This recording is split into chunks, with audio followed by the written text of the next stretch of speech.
จิ้มเลย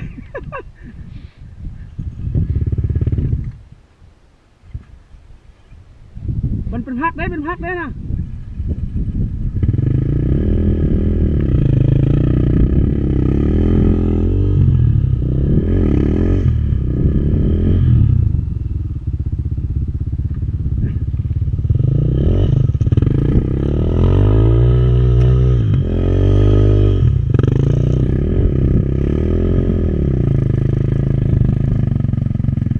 มาดึงค่อยนะ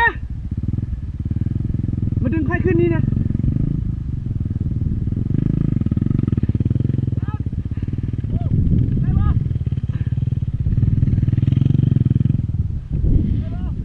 มาอวยรถให้นะ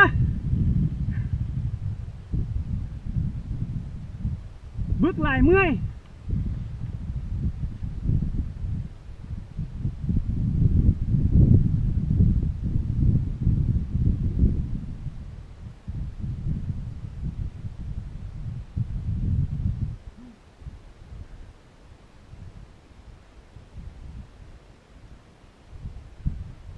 โอ้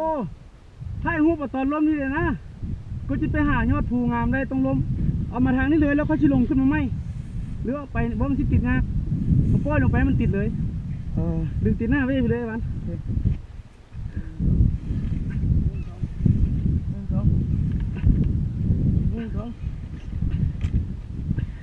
ทิมเลย